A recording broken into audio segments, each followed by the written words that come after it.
Hey guys, you're back with Miss Dunn and Mr. Cantwell. Yo, yo. So we're finishing up the story Teacher Tamer by Avi. If you didn't read the first half of the story or listen to the first teacher read along, you got to do that now. So stop this and go back and do that now. We're picking up with around line 88 and we're finishing the story.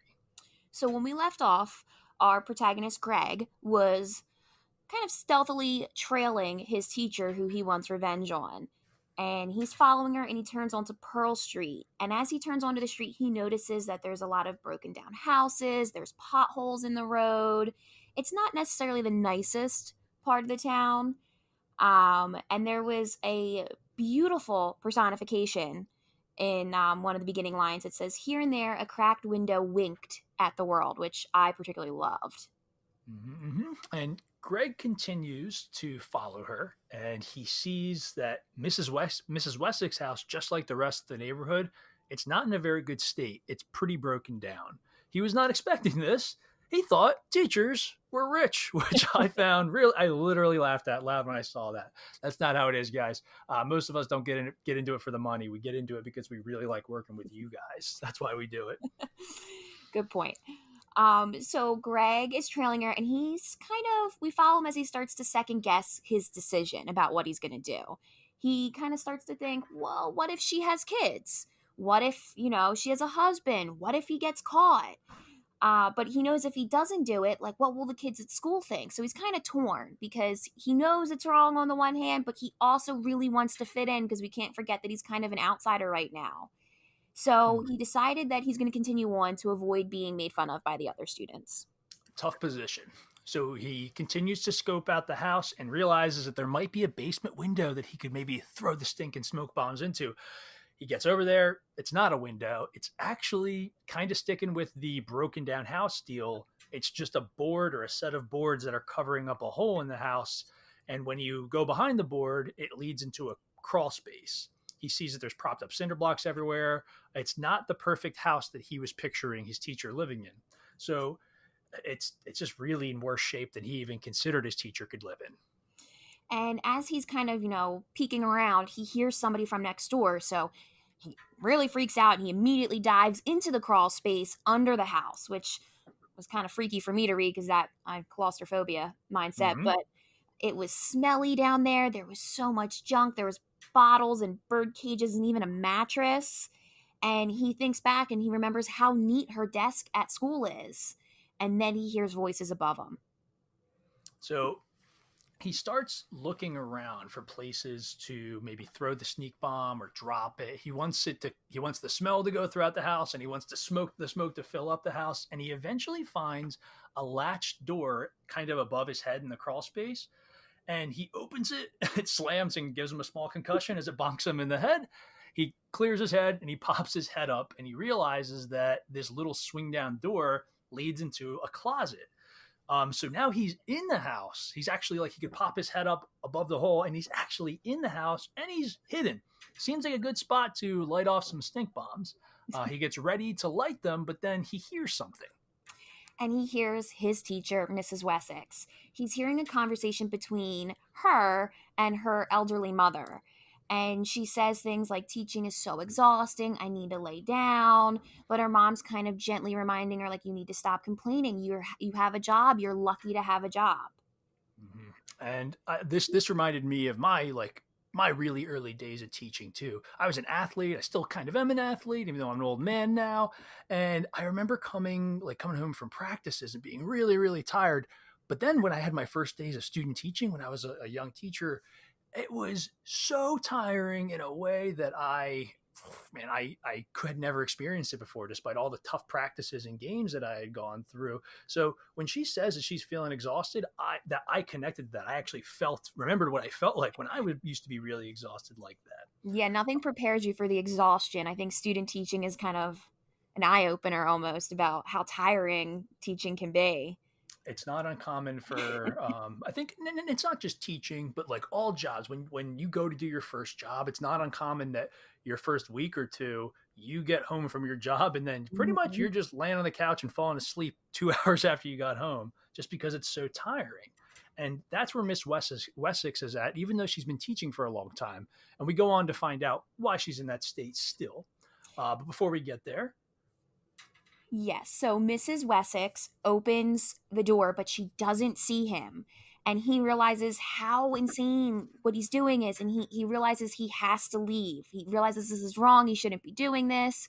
And as he's leaving, he hears Mrs. Wessex talk about how there are 36 kids in the class and it's hard to get the kids to pay attention.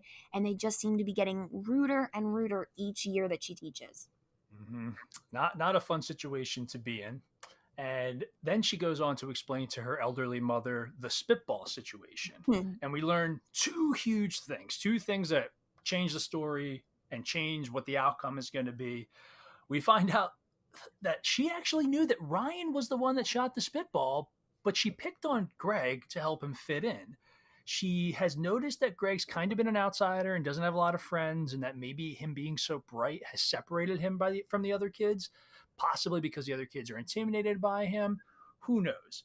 Just stop here and say I really disagree with that as a teacher move. I get like what she was trying to go for. She wanted to make Greg fit in, so her heart was in the right place there. But the way she went about it was absolutely wrong, Yeah, completely and totally wrong. could not agree more on that. Do you want to go over the other big thing? Yeah. So the other big thing that we learn is that she sees that Gregory has so many possibilities in front of him, and that she herself seems to be stuck with not so many future possibilities. So Gregory's so smart; he has the whole world in front of him, and she kind of feels the opposite. And then we later find out that she needs to keep the job to be able to take care of her mom. So it's a definitely a more complicated situation than Gregory had assumed. And thinking about like in the story, it's probably only been 10, 15 minutes since Gregory showed up at Mrs. Wessex's house. And remember, 15 minutes ago, he pictured a very different situation that she was living in. And now, I mean, he has to see that she goes home and she has really difficult challenges too. So this isn't some black and white issue where there's just this mean teacher in the front of the room. Not that the thing she does is right, but I mean, it's not just like she's a mean lady, that she has a lot of stresses in her life. And I think Gregory is really realizing that. So We also, weird to think mm-hmm, about, teachers are people. mm-hmm, mm-hmm. It is tough. I remember being in middle school and thinking, Oh, and even high school and thinking the same thing. you thought your teacher lived there. Well, Mm-hmm, yeah, that's that what is it true. was. Mm-hmm. We then get another specific piece of dialogue that covers something, and it's that Mrs. Wessex interpreted the coins spilling out of Gregory's pocket as being intentionally disrespectful, like he was testing her in front of the class to get a rise out of. To get a rise out of the class or whatever. We know that's not the case because we have the benefit of hearing Gregory's thoughts because we're reading the story, but she doesn't know that. So Mrs. Wessex is stuck because she's in a situation where she feels like she can't do anything, and she's in this really bad place in her life, and she's got this room full of 36 kids that really she thinks hate her. And that, pay attention to that. She thinks that everybody in the class hates her because that's going to come up later. Yeah, and then Gregory, after, kind of eavesdropping on all of this, finally hears some snoring, and then he realizes it's probably time I leave. And at this point, I was thinking, like, just as a reader who's read these kind of things before, we're at this point in the story where the main character has kind of come to a realization. They have more information about who they thought the bad guy was than going into the story.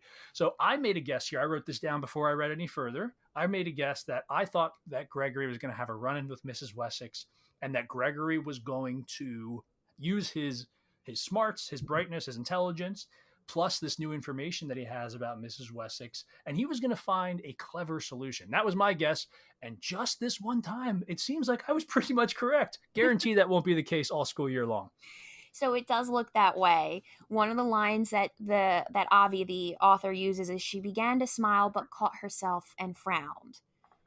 And that kind of made me think, like, what does that specific line tell us as readers?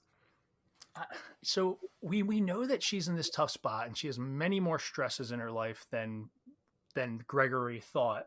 So her initial first reaction when she sees one of her students is, "Oh, hey!" But then she has to harden up a little bit and put that frown on. I think that she probably feels like she has to have this tough demeanor, this tough show in order to like have some control over the class, which I've seen before as a teacher from other teachers. Mm-hmm. I agree. So Gregory does something that is so sweet and I found to be really interesting because when I was trying to predict how this kind of would come to a close, I didn't predict that Gregory would kind of shyly tell Mrs. Wessex that she's the best teacher in the world.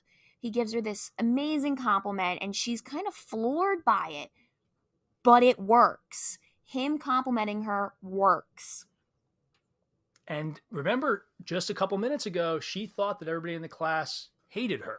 And now she knows that this student that she probably by now recognizes treated wrongly, he even is giving her compliments, which means that not everybody in the class hates her, which is a huge turning point because it worked. Yeah.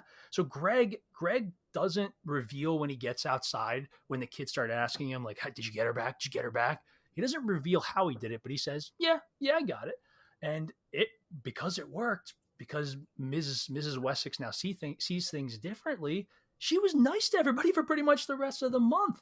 Gregory made friends with all the kids out there, and he became known as the teacher tamer. So things really, like the resolution of the story, which is going to be one of the things we talk about with our lesson this week, the resolution of the story is perfect. Everybody won. Greg made friends. Mrs. Wessex has gained a little bit of insight and support from Mm-hmm. her class. Beautiful story.